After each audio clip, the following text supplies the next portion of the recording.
Hello, welcome back to doctor Shabina official channel. और आज मैं आपको बताने वाली हूँ कि अगर प्रेगनेंसी में किसी फीमेल को हाई ब्लड प्रेशर का प्रॉब्लम फेस करना पड़ता है तो ऐसे में उसके साथ क्या क्या प्रॉब्लम हो सकती है, यानी उसे और क्या क्या तकलीफ झेलना पड़ सकता है, साथ ही साथ उसके बेबी को क्या क्या हो सकता है और इसे आप क्योर कैसे करेंगे। तो ये सारी नॉलेज को जानने के लिए मेरी वीडियो में एंड तक ज़रूर बने रहिए। बहुत शॉर्ट फॉर्म में मैं आपको ये सारी चीज़ें बता दूँगी।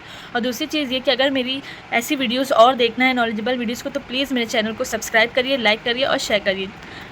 चलिए स्टार्ट करते हैं। सबसे पहले मैं आपको इसकी डेफिनेशन बता दूं कि कब माना जाता है कि आपका बीपी हाई होने लगा है, यानी आपको हाइपरटेंशन या प्री एक्लेम्शिया की कंडीशन हो गई है प्रेगनेंसी में। तो जैसे आपका 20 वीक ऑफ प्रेगनेंसी, यानी आपकी प्रेगनेंसी का कौन सा महीना चल रहा है, 5वां महीना स्टार्ट हुआ है या चल रहा है। ऐसे में जब आप डॉक्टर के पास विजिट करते हो कुछ प्रॉब्लम्स की वजह से, जैसे आपको बहुत ज़्यादा स्वेलिंग हो गई है, आपको बहुत ज़्यादा चक्कर आ रहा है, हेडेक हो रहा है, तो ये क्या कंप्लेन हो सकती है कि हो सकता है कि आपको क्या प्रॉब्लम हो रही हो, बीपी का प्रॉब्लम हो रहा है, आपका बीपी बहुत हाई हो रहा है। तो 5वें महीने में या 5वें महीने के बाद अगर आपका बीपी 140/90 या इससे ज़्यादा होता है, यानी 150/100 या 160/90 ऐसा अगर कुछ रहता है तो उसको क्या बोलते हैं, प्री एक्लेम्शिया बोलते हैं।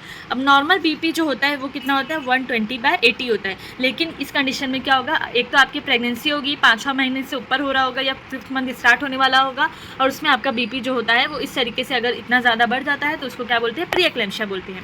अब इसके साथ साथ आपको कुछ मेडिकल कंडीशन देखनी पड़ सकती है, हाई ब्लड प्रेशर, जैसे स्वेलिंग ऑफ द फीट, यानी आपके पैरों में बहुत ज़्यादा स्वेलिंग, सूजन आ गई होगी। इसके अलावा आपकी बॉडी में भी सूजन आ सकती है। आपके यूरिन में एल्बुमिन, यानी जब आपका यूरिन टेस्ट किया जाएगा तो उसके अंदर एल्बुमिन जो होता है वो बढ़ा हुआ होता है, ठीक है। तो ये सारी जो होते हैं उसके साइन होते हैं कि आपको ये चीज़ें हो सकती है। और ये जो प्री एक्लेम्शिया की जो कंडीशन है, आप इसको बिल्कुल लाइटली मत लीजिए, क्योंकि ये जो होता है बहुत वर्स्ट कंडीशन हो जाती है किसी किसी फीमेल में, यानी बीपी इतना बड़ा रहता है। और एंड टाइम पे, लेबर के टाइम पे क्या होता है, फीमेल को जो होता है सीज़र, ड्यूरिंग प्रेगनेंसी सीज़र, यानी प्रेगनेंसी के दौरान भी या डिलीवरी के दौरान भी उसको सीज़र यानी झटके आ सकते हैं, सिर्फ और सिर्फ हाई ब्लड प्रेशर की वजह से प्रेगनेंसी में। तो उसको प्लीज़ आप क्योर करने की पूरी कोशिश करिए। साथ ही साथ फीमेल को और भी प्रॉब्लम हो सकती है, जैसे उसके ऑर्गन डैमेज हो सकते हैं, लाइक उसका brain, kidney, liver, coagulation system, यानी जो खून को जमाने वाला प्रोसेस होता है आपकी बॉडी में, खून जैसे बहुत पतला भी नहीं रहना चाहिए और बहुत ज़्यादा गाढ़ा भी नहीं रहना चाहिए। तो अगर खून किसी का गाढ़ा होता है तो उसको मेंटेन करने के लिए एक कोगुलेशन सिस्टम होता है, ठीक है। तो कोगुलेशन सिस्टम है, इसके बाद आइज़ है और लंग्स है। तो ये सारी चीज़ें क्या इफ़ेक्ट होती है कब, जब आपकी प्री एक्लेम्शिया की कंडीशन होती है फीमेल में। आप इसको बहुत लाइटली ले लेते हैं कि हाँ बीपी बढ़ रहा है, ठीक है, नॉर्मल है, हो जाएगा। लेकिन बीपी बढ़ना एक नॉर्मल कंडीशन में और प्रेगनेंसी में बहुत फ़र्क होता है। तो इसके लिए आपको बिल्कुल अपने डॉक्टर से कंसल्ट करना चाहिए और आपको अपना पहले से ज़्यादा ध्यान रखना चाहिए। और दूसरी चीज़, आपको अब अपने से ज़्यादा आपके बेबी की ज़्यादा फिक्र होनी चाहिए, क्योंकि ऐसे में क्या होता है, the baby growth can also be adversely affected, यानी उसकी ग्रोथ का प्रॉब्लम हो सकता है फीमेल के बेबी का। And in worst case scenario even result in a still birth. Still birth मतलब बेबी की जो होती है वो पैदाइश के दौरान या पैदाइश से पहले या पैदाइश के बाद ही डेथ हो सकती है, यानी अभी वो बॉर्न नहीं हुआ रहता है और उसकी डेथ हो सकती है सिर्फ और सिर्फ आपके हाई ब्लड प्रेशर की वजह से।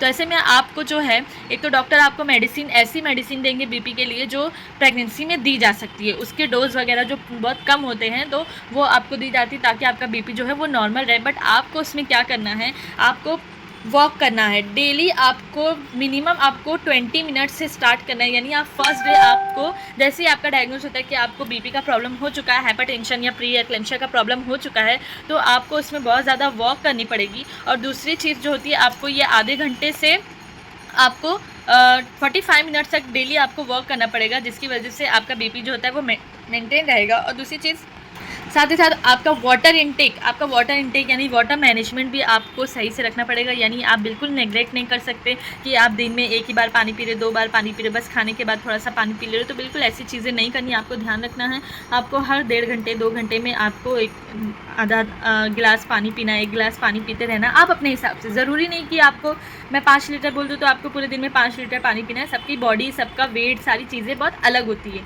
तो उस हिसाब से आप अपने डॉक्टर से कंसल्ट कर लीजिए कि आपको कितना लीटर पानी पीना है पूरे दिन में, या आप कितना पी सकते हो। बिल्कुल आप अपने कंफर्ट के हिसाब से ये काम करिए, आपको बिल्कुल और प्रेशराइज नहीं होना है। दूसरा, सोडियम यानी आपको नमक, आपके खाने में आपका नमक का इंटेक जो होता है वो बहुत लो कर देना है, यानी कम, एकदम कम नहीं करना, यानी बंद नहीं करना बिना नमक का खाना। आपका सोडियम भी आपकी बॉडी में रहना बहुत ज़रूरी है। तो ऐसे में आपको सोडियम का भी जो इंटेक है वो बस थोड़ा सा कम करने का, तो इससे ऐसे जो होता है वो आपका जो बीपी जो होता है वो कंट्रोल रहता है।